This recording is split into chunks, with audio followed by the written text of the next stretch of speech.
Chair पे बैठे खिड़की से बारिश की बूंदों का स्पर्श महसूस करते हुए कंचन ने सोचा, आज अपने लिए वक्त निकाला जाए।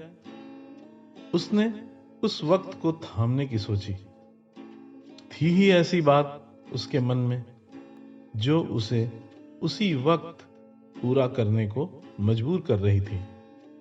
उसने सोचा, क्यों न आज उन पुरानी यादों में खोएं और फिर से दोस्तों के बीच बैठकर ठहाके लगाएं।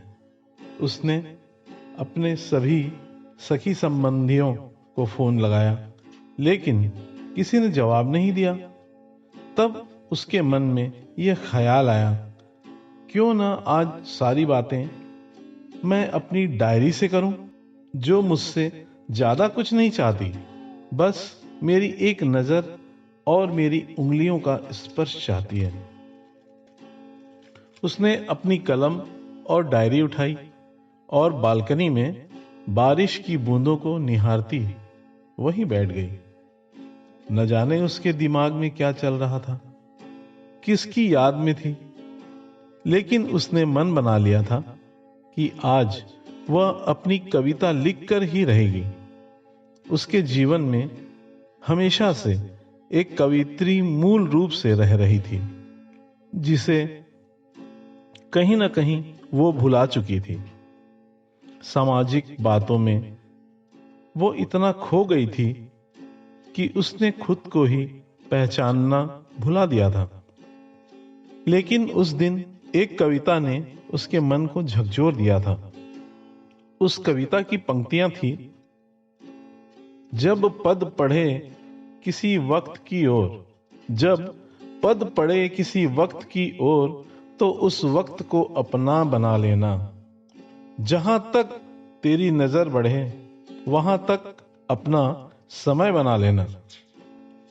उसने कई दफा अपनों और गैरों को बताने की कोशिश की, लेकिन बिना किसी वजूद के इस पहचान को सबके साथ नहीं बांट पा रही थी। आज उसने अपने जीवन में एक दृढ़ निश्चय कर लिया कि जब तक वो अपना नाम किसी किताब पे न लिखवा दे, तब तक वो अपने आप को कभी भी कवित्री नहीं कहेगी।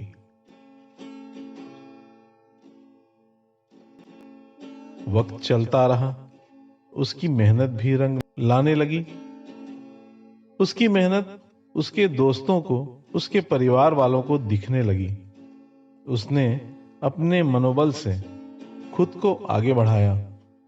कई लोगों ने उसका मजाक भी उड़ाया, कहा कि तुम यहां कहां आ गई हो, तुम ये क्या कर रही हो।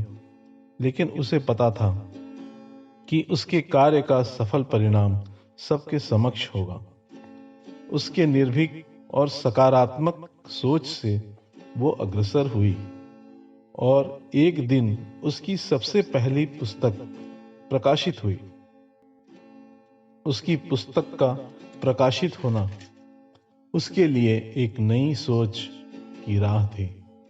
उसने ठाना कि मुझे अपनी एक रचना के नाम पे घमंड नहीं करना है, और पुनः वो एक नए दौर पे चल पड़ी। समय बीता और उसने अपनी मेहनत से एक मुकाम हासिल किया और आज वो एक सफल कवियत्री कहलाई जाती है, जिसे सब चाहते हैं। उसके दोस्तों की राय में वो जो मन की बातें समझ पाती है, वो बहुत कम ही लोग कह पाते हैं, और वो इस बात से काफी खुश है कि वो अपने काव्य से लोगों की सहायता कर पाती है, उनके मन को विमल विचारों से आजाद करती है और उन्हें जीवन में आगे बढ़ने का संदेश दे पाती है। इति